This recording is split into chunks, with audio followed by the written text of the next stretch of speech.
My name is Dr. Helen Caldicott. I'm a paediatrician, specialist in cystic fibrosis, but I left medicine some years ago to practice global preventive medicine because the earth is in great danger and I want to preserve life on earth for the rest of time. That's what I do. I practice global preventive medicine. The speech I made in Plattsburgh, New York for the documentary was 40 years ago. And you would have thought that things would have improved by then. I was describing the medical effects of nuclear war, and the audience was very rapt. And I thought by teaching people about the medical effects of nuclear war, people would rise up and help to get rid of the weapons. But the reverse has happened. When peace broke out between Gorbachev and America, the Cold War ended, and everyone thought, oh, thank God. But the Americans kept building more and more nuclear weapons, violating arms control treaties, especially Trump did that. And they now have a policy to spend $1 trillion over the next 30 years to replace every single missile, ship, plane, and nuclear bomb. $1 trillion. At the moment, for the first time since the Cuban Missile Crisis, the nuclear-armed countries, Russia and America, are facing each other in a war. Antonio Guterres, who's the Secretary General of the United Nations, said the other day, we are one miscalculation away from nuclear annihilation. Because the military and the military-industrial complex in America are now putting their weapons under the control of artificial intelligence, that within 10 years, artificial intelligence control of the nuclear weapons will make nuclear war a certainty. Why they're doing it, God only knows, but it's imperative that we understand, because President Jefferson said, an informed democracy will behave in a responsible fashion. And at the moment, this democracy in America, in Australia, and globally is totally ill-informed or uninformed about these notions that could destroy all of us in a flash. And remember that the politicians are not our leaders. We are the leaders. They are our representatives, and we must make sure they represent us. And at the moment, they're corporate prostitutes, because they receive in America millions of dollars a year from Lockheed Martin, Raytheon, Boeing, you name it. The corporations that are making these mass weapons of mass murder. And so every time there's a vote in Congress to decrease weapons, they all vote against it. Also, the corporations have been brilliant, because they've put factories for making parts of everything in different congressional districts, like the seats for the F-35 aeroplane in one place, the wings in another congressional district, all across the country. So therefore, when there's a call to end the production of these murderous machines, everyone votes against it because it means jobs in their districts. How ludicrous. When the Cold War ended, James Baker, the Secretary of State, met with Gorbachev and agreed that NATO would not be enlarged. So there are many little countries that were on the border of Russia that had been communist, and now they were free. They were talking about the peace dividend, millions and billions of dollars could be spent on people and education and children and the environment. But the military-industrial complex, of course, didn't like that. So there was a man called Norman Augustine, who was the CEO of Lockheed Martin. He took upon himself to go to all these newly liberated countries, Latvia, Lithuania, etc., all along the border of Russia. And he went to them and said, do you want to be a democracy? Well, of course they wanted to be a democracy. And do you want to join NATO? NATO, well, they said yes. Well, to join NATO, they had to spend billions of dollars of their own money buying weapons from Lockheed Martin et al. And that's what happened. Putin didn't want the Ukraine to join NATO for that very reason. And he had two requests, reasonable. He said, please remove the missiles from these NATO countries that are targeting Russia. And please don't allow the Ukraine to join NATO. That's what he asked.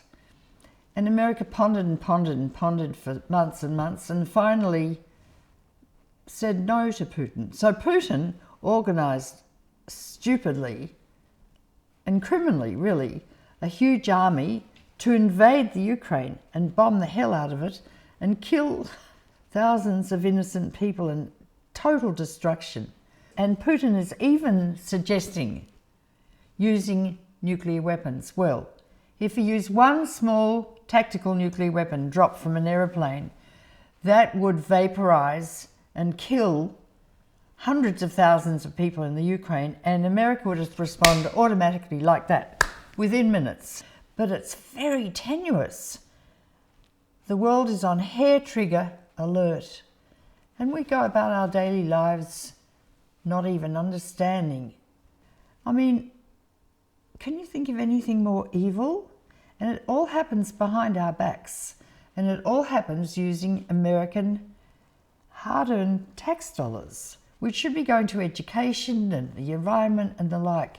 There's a treaty now in the United Nations, a treaty for the prohibition of nuclear weapons. Now this is extraordinary.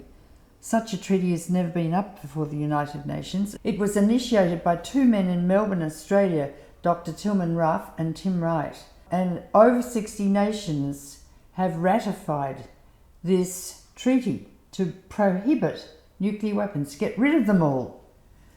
Guess who hasn't signed it? Russia, America, India, Pakistan, France, England. All the nuclear nations. How dare they not sign it? In a normal war with conventional weapons such as they are, and they're hideous, a lot of people survive and can reproduce again and life will go on eventually. In a nuclear war, no one will survive. There'll be no one to reproduce and have babies. What's more, almost all the animals on Earth will be killed. What's more, all the wonderful plant species, the wonder of evolution and of nature, the brilliance of evolution will be destroyed. You know, I'm 84 now, and all my life I've absolutely loved nature. As a little girl, I used to walk to school looking at every flower and smelling every flower, watching the butterflies. And then when I grew up, I remember listening to Beethoven's Fifth Piano Concerto when I was about 8, just mesmerised by this music. The beauty of Mozart and Brahms, the beauty of what people have produced, what the human race has produced is magnificent. And then there's the dark side. Then there are people who are obsessed with death. When Robert Oppenheimer watched the first nuclear weapon blow up, called Trinity, after the Father, Son and Holy Ghost, in the desert, he muttered to himself from the Bhagavad Gita, "I have become death, the destroyer of worlds." How profoundly true was that statement? If the Second World War was fought today, Europe would be uninhabitable forever because it's covered with nuclear power plants, nuclear reactors.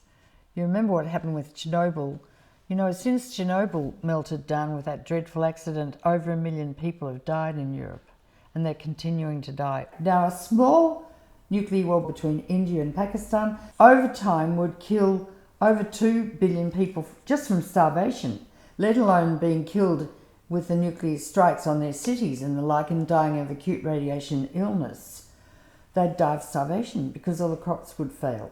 Now, a major nuclear war, which is more likely to happen between Russia and America, would kill, apart from the people who will be killed when you watch the film and you understand the medical effects of nuclear war, 5 billion people will die from starvation because it will be so cold and so dark all the crops will die.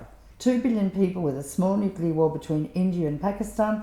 5 billion people die of starvation with a nuclear war between Russia and America. And that's just leaving out everything else that will happen when the bombs land on the cities.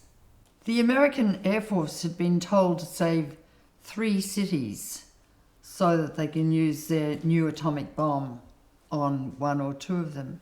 And one of them was Hiroshima. And the bomb dropped, and men who were watching it saw a parachute open from the plane, thinking, oh, the pilot's escaping. And then there was a blinding flash, and their eyeballs melted and ran down their cheeks.